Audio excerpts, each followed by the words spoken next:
Hello সবাইকে, কেমন আছেন সবাই?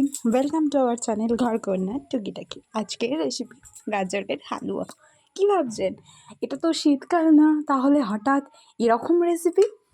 হ্যাঁ, আজ খুবই খেতে ইচ্ছে করছিল গাজরের হালুয়া, তাই তৈরি করে ফেললাম। বাড়িতেই অনেক গাজর ছিল, সেটা দিয়ে প্রথমেই আমরা কড়াইটাকে বেশ ভালো মতন মানে ভাববেন না যে খুব গরম করে দিয়েছি।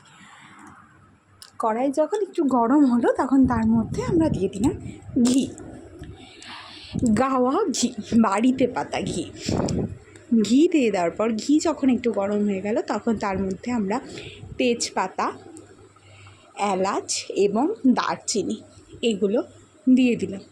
তারপর এইগুলোকে খুব ভালো মতন করে ভেজে দিলাম। খুব একটা কড়াও না, আবার খুব যে নরম তাও না, একটু মিডিয়াম ভেজে নিলাম। যখন দেখবেন যে তেজপাতা থেকে হালকা ধোঁয়া উঠছে তখন তার মধ্যে আমরা কোরানো গাজরটাকে দিয়ে দেব। এ রান্নায় কিন্তু জল ব্যবহার একদমই করা যাবে না। এখানে গাজরটা সিদ্ধ হবে ঠিকই, গাজরটা সিদ্ধ হবে, গাজর থেকে যে জলটা বেরোবে সেই জলে। এরপর আমরা গাজরটাকে বেশ ভালো মতন করে যে মশলা, যে ফোড়নগুলো দিয়েছিলাম তার সঙ্গে বেশ ভালো মতন করে নেড়ে চেড়ে ভালোভাবে মিশিয়ে দেখবেন আপনারা লক্ষ্য করে যে একটু একটু গাজর থেকে জল পড়ছে। যখন দেখবেন একটু একটু জল বেরাচ্ছে তখন তার মধ্যে আমরা একটু সামান্য নুন দিয়ে দেবো ব্যালেন্সের জন্য। আর অন্য একটা গ্যাসে আমরা দুধটাকে গরম করে নেব। দুধটা গরম করে নেওয়ার আগে আমরা দুধটাকে বেশ ভালো মতন করে ডেবে নেব বা দুধটাকে ভালো মতন করে ফ্যাট করে নেব।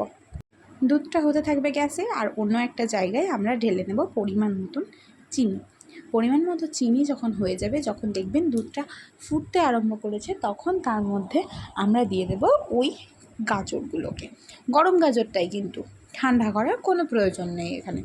গাজরটা দিয়ে দেওয়ার পর বেশ ভালো মতন গাজরটার সঙ্গে দুধটা ভালো মতন করে মিশিয়ে নেব।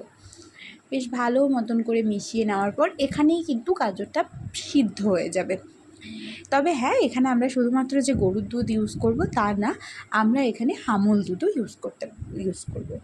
আপনারা চাইলে পুরো রান্নাটাই আপনারা গরুর দুধে করতে পারেন, সেক্ষেত্রে রান্নাটা আরও বেশি টেস্টি হবে।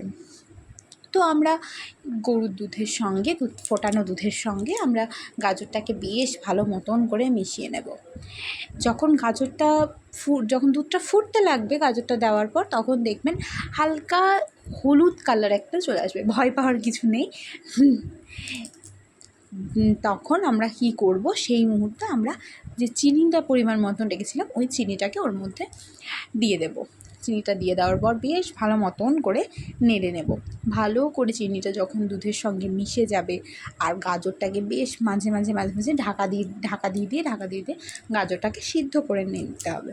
যখন দেখবেন গাজরটা প্রায় সিদ্ধ হয়ে গেছে, 90% মতন কুক হয়ে গেছে, তখন আমরা কি করব, তখন আমরা যে গোলানো দুধটা রেখেছিলাম ওই গোলানো দুধটা, আমুল দুধটাকে ওর মধ্যে দিয়ে দেবো। তারপর কিছুক্ষণ ফুটিয়ে নিয়ে ব্যাস তৈরি হয়ে গেল আমাদের গাজরের হালুয়া। পরিবেশন করুন।